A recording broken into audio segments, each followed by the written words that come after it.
தமிழ்நாட்டில் மூவேந்தர்கள் ஆட்சி செய்த காலகட்டத்தில் தமிழுக்கும் தமிழை வளர்க்கணும் அப்படிங்கிற ஒரு முயற்சிக்கும் அவங்க சங்கம் அமைச்சு ரொம்ப சிறப்பாக தமிழை வளர்த்தாங்க. தமிழ் அப்படிங்கிற மொழி மக்களுக்கு ஒரு உணர்வாகவே மாறுச்சு.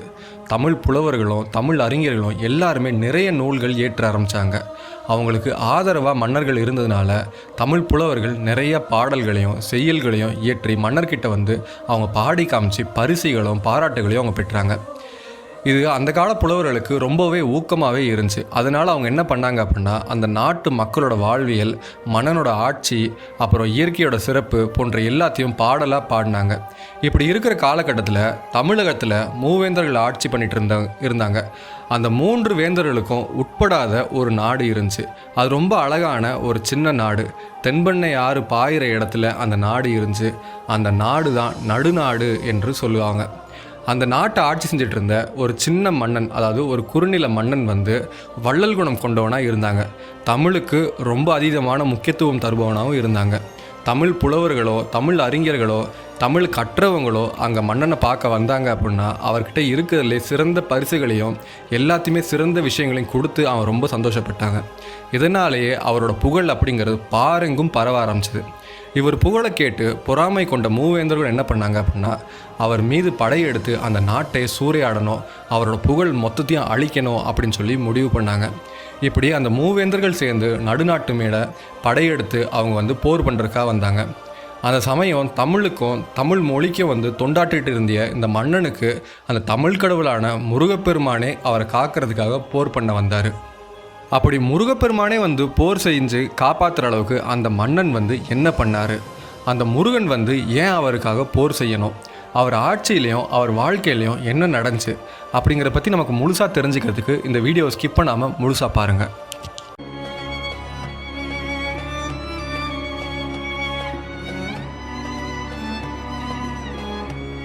தமிழகத்தில் கடையேழு வள்ளல்களோட காலத்துக்கு அப்புறம் வாழ்ந்த ஒரு குறுநில மன்னன் தான் நல்லியக்கோடன். இவர் தென்பெண்ணை ஆறு பாயிற ஒரு அழகான இடத்த ஆட்சி செஞ்சு வந்தார். இந்த மன்னன் ஆட்சி பண்ண நாடு மூவேர்களோட ஆட்சிக்கும் உட்பட்டு வராது. இந்த இடத்த நடுநாடுன்னு சொல்லுவாங்க. இவர் ஓய்மான் நாட்டு அரசன்னு சொல்லுவாங்க. ஏன் அப்படின்னா இவர் ஒரு ஓவிய குடிமக்களோட தலைவனாக இருந்ததால் இவர் ஓய்மான் நாட்டு நல்லியக்கோடன் அப்படின்னு சொல்லுவாங்க. இவர் தமிழ் மேலே அதிக ஆர்வம் கொண்டவராக இருந்தார். தமிழ் நெறிகளால் ஆட்சி பண்ணவராகவும் இருந்தார். தமிழ் கடவுளான முருகப்பெருமான் மேலே அளவில்லாத பக்தி கொண்டவராக இருந்தார். இவர் ஆட்சி காலம் அந்த நாட்டு மக்களுக்கு ஒரு பொற்கால ஆட்சியாகவே இருந்துச்சு. மக்களோட கஷ்டங்களை தீர்ப்பதுக்கும் அவங்களோட துயரங்களை துடைப்பதிலும் இவர் வள்ளல் பாரிக்கு நிகரானவராக இருந்தார் அப்படின்னு சொல்லி புலவர்கள் எல்லாமே பாராட்டுறாங்க. அது எப்படின்னா, பாரியின் பனிச்சுனை நீர் இனிப்பது போல கொடை வழங்கினான்னு இவரை சொல்லி அந்த நாட்டு மக்கள், அந்த நாட்டு புலவர்கள் எல்லாமே இவரோட கொடைத்தன்மையை பயங்கரமாக புகழ்ந்து பாராட்டியிருக்காங்க. இவர்கிட்ட யாராவது தமிழ் பாடல்களை பாடினாங்க அப்படின்னா அவர்கிட்ட இருக்கிறதுலே சிறந்த பொருட்களை பரிசாக வழங்குவார். இவரோட ஆட்சியில் இவர் மேலேயும் பகை கொண்டவங்க யாருமே கிடையாது. அதனால் பகை இல்லாத குறுநில மன்னனாக ஆட்சி பண்ணிகிட்டு இருந்தார். இப்படி இருக்கிறப்ப இவரோட புகழையும் சரி, இவரோட நல்ல குணத்தையும் சரி, கொடைத்தன்மையும் சரி பாடல்களை பாடணும்னு சொல்லி அங்கே ஒரு புலவர் ஆசைப்பட்டார். அந்த புலவர் யார் அப்படின்னா, இடைக்களி நாட்டு நல்லூர் நத்தனார் அப்படின்ற ஒரு புலவர். இவர் 7 நரம்புகள் கொண்ட யாழை மீட்டி பாடுற சிறுபானாற்று படை அப்படிங்கிற ஒரு இசை நூலை பாடினார். இதனால் ரொம்ப சந்தோஷமான அந்த மன்னர் அவர்கிட்ட இருந்ததிலே சிறந்த பரிசுகளை அதீதமாக அந்த புலவருக்கு கொடுத்தாரு. அந்த பரிசுகளை சுமந்து செல்றதுக்கு யானைகளை கொடுத்தாரு. புலவர்கள் ஒரு இடத்துலேருந்து இன்னொரு இடத்துக்கு போகிறதுக்கு குதிரை கொடுத்தாரு. இந்த புலவர் இயற்றிய நூலால் இந்த மன்னனோட புகழ் அப்படிங்கிறது திக்கெங்கும் பரவ ஆரம்பிச்சது. இப்படி இந்த நல்லியக்கோடன் புகழை மூவேந்தர்களையும் எட்டியது.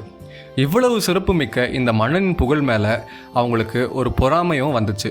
அதனால் அந்த மன்னனோட புகழையும் அவருடைய ஆட்சியும் ஒரு முடிவுக்கு வரணும்னு சொல்லி நினச்ச மூவேந்தர்கள் நடுநாட்டு அப்படிங்கிற குறுநில மன்னன் மேலே போர் பண்ணணும் அப்படின்னு சொல்லி அவங்க ஆசைப்பட்டாங்க.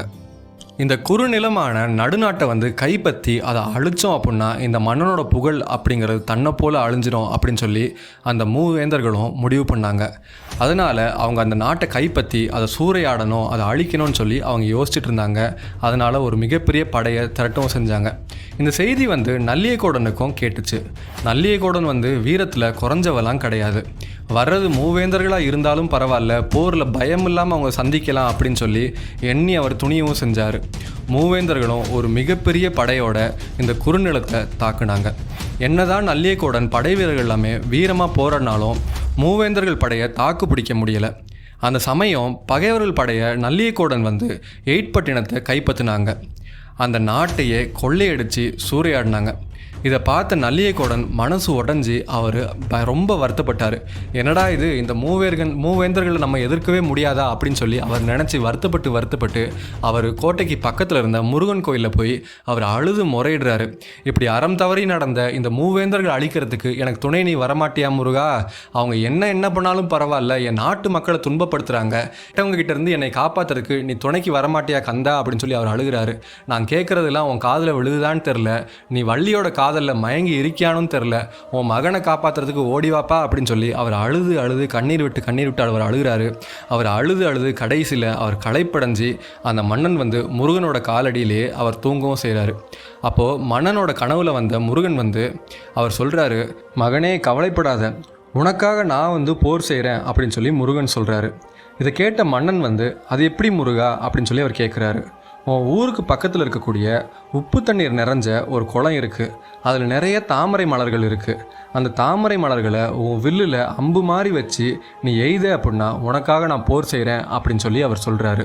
இதை கேட்ட அந்த மன்னன் தூக்கத்திலிருந்து களைஞ்சி எந்திரிக்கிறாரு. தூக்கத்திலிருந்து எழுந்த மன்னன் வந்து அவரோட படை வீரர்களை அழைச்சி இந்த உப்பு தண்ணீர் இருக்கிற குளத்தை எங்கே இருக்குன்னு சொல்லி தேடுங்க அப்படின்னு சொல்லி அவர் சொல்கிறாரு. அந்த குளத்தில் தாமரை மலர்கள் நிறைய இருக்குது, அதை கொண்டு வாங்க, அதை வச்சு தான் நம்ம போர் செய்யலாம் அப்படின்னு சொல்லி அவர் சொல்கிறாரு. இதை கேட்ட வீரர்கள் எல்லாமே தயங்கினாங்க. என்னடா இது, தோல்வி பயத்தில் மன்னனுக்கு ஏதோ ஆயிடுச்சு போல அப்படின்னு சொல்லி அவங்க நினச்சாங்க.